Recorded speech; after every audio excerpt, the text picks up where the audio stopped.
Happy Monday, everybody. My name is Brandon Rosa, and welcome to episode 83 of the Xbox in 10 podcast, your weekly source of Xbox gaming news covered in around 10 minutes.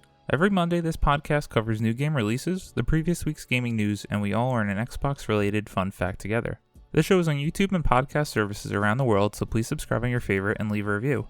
Xboxin10.com, no numbers, is your quick source for links to all of our podcast destinations and social media profiles, which you can follow at Xboxin10. The big game released last week was PBA Pro Bowling 2021, and the only two games coming out this week include Back to Belt and Star Child.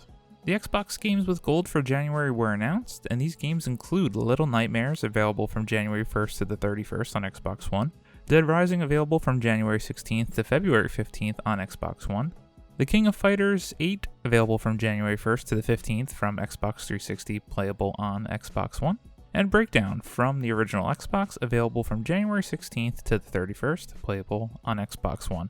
Now on to last week's biggest news stories, and on a very slow news week, we have 4 to cover this week. Number 1, Microsoft Flight Simulator Virtual Reality Update available now. This is by Jorg Newman, head of Microsoft Flight Simulator over on Xbox Wire. Microsoft Flight Simulator was built from the ground up to achieve 3 key goals: realism, accuracy, and authenticity of flight. Today we are excited to share that virtual reality for Microsoft Flight Simulator is now available on your favorite VR headset for PC, offering simmers the deepest and most immersive virtual flight experience in the new simulator series to date. The Flight Sim community has been very active, insightful partner in shaping how the team approached VR and continues to be a critical partner in our continued development as we make further improvements and add new features to the simulation. Adding VR to Microsoft Flight Simulator was a direct result of community feedback, and we look forward to continued involvement in the future of the franchise with us. Our goal is to make this update accessible to as many VR players as possible. To achieve this goal, we have worked to make this free update compatible across a wide range of supported devices, including most Windows mixed reality headsets, including the HP Reverb G2, Oculus, Valve, and HTC headsets. To access VR, make sure you have downloaded the latest update for Microsoft Flight Simulator. I played a little bit of this game when it first came out just to see how breathtaking it was, and it really was. I'm not much of a simulation gamer myself, but it is cool to check out the tech, and especially since it's free with Xbox Game Pass. I'm probably going to give it a go in VR just to see how amazing it is, and I look forward to giving this game another go when the Series X release comes out in 2021. Number 2, Minecraft Dungeons' chilliest and thrilliest event is now live. Vicky Blake at Eurogamer writes, Minecraft Dungeons' latest event is now live, offering 6 winter-themed trails from now until the end of the year. It also introduces 3 new collectibles and 2 new trial modifiers, which includes a changing number of chests, artifact cooldown changes, and the ominous-sounding invisible mobs. Mojang also announced recently a new season pass for Minecraft Dungeons, which will contain 4 additional DLC packs on top of the 2 already launched. As Tom explained at the time, the enjoyable Diablo Light spin-off first arrived earlier this year and quickly added 2 extra packs, Jungle Awakens and Creeping Winter, which you can buy separately or with a Hero Pass. I wanted to highlight this news story as I've been enjoying Minecraft Dungeons via Project xCloud on my phone. It's a fun, thrilling game and I like to pop in and pop out. For anyone that is continuing to play this game or needs an excuse to come back, a new event should do it for you. Number 3, Call of Duty Warzone's new gun is also a working 80s tape deck. Austin Gosselin at Polygon writes, Call of Duty Warzone and Black Ops Cold War's first season just started last week, and along with all the other content this season brought, it also included new cosmetics for players to collect. For Season 1, those cosmetics include a few Masterwork skins, which in Black Ops 4 were some of Treyarch's most elaborate and goofy designs. Treyarch teased Mastercraft skins earlier this year, but thanks to Call of Duty data miners, we know now that the first few Mastercraft skins will be and what they'll look like. One of the game's new skins is called ICB Rifle, which is a full transformation skin for the AK-47. The skin changes the gun into a mini launch platform for a very small intercontinental ballistic missile. The tiny ICBM strapped to the top even fires its rockets like it's about to launch when you reload the weapon. This skin comes in the Rocket Science bundle with a few other cosmetics, including the Bullfrog's new Blast Radius skin, which is also Soviet missile themed. There's also the Mint Condition bundle, which features an AK-74U skin called Collector's Item that turns the weapon into a tiny toy that looks like it came straight out of the 1980s. Finally, there's the tape deck skin for the KSP-45, which turns the gun into a fully functioning cassette player, complete with the ability to change tapes. The tape deck skin comes in the Retro Renegade bundle, which also includes the fast tempo 80s themed FFR-A1 assault rifle skin, as well as a few other items. All 3 bundles will be sold in the Call of Duty in-game store for 2,400 COD points, or $19.99. None of these bundles have hit the game store just yet, but each one should make it there before the Season 1 is over.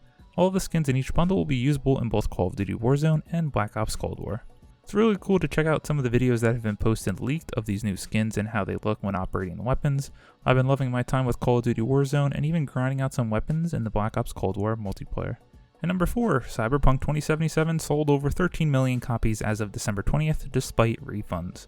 Adam Bankhurst at IGN writes, CD Projekt Red has confirmed that it has sold through over 13 million copies of Cyberpunk 2077 as of December 20th, even with most refund requests factored in.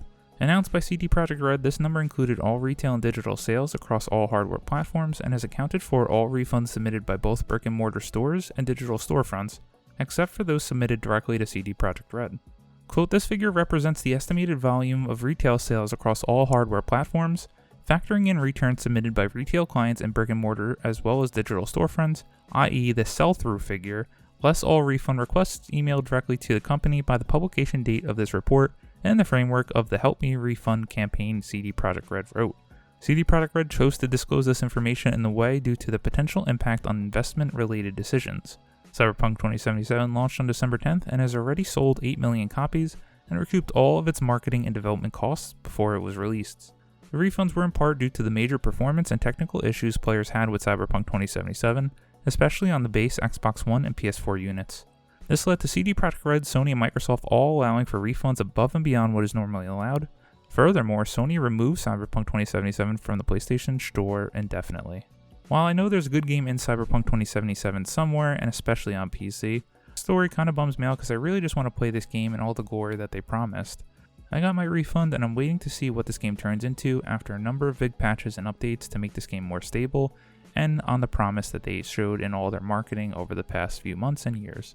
As always, we end our show with a fun fact about Xbox, and this one is going to be about Microsoft Flight Simulator. Credit to Wikipedia.com.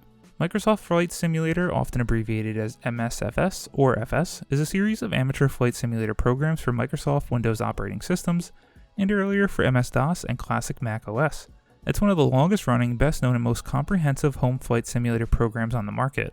It was an early product in the Microsoft application portfolio and differed significantly from Microsoft's other software, which was largely business-oriented. At 38 years old, it is the longest-running software product line for Microsoft, predating Windows by 3 years. Microsoft Flight Simulator is one of the longest-running PC video game series of all time.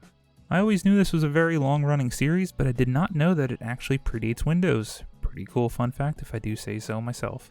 Thank you all for listening to the Xbox in 10 podcast, your weekly source of Xbox gaming news covered in around 10 minutes. If you like the show, please subscribe on your favorite podcast service, share with your friends, leave a review, and follow on all social media at Xbox in 10. This past week, I haven't really dived deep into anything.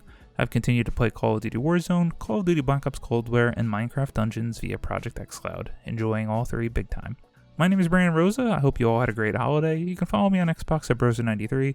Have a great week, stay safe, and keep on gaming.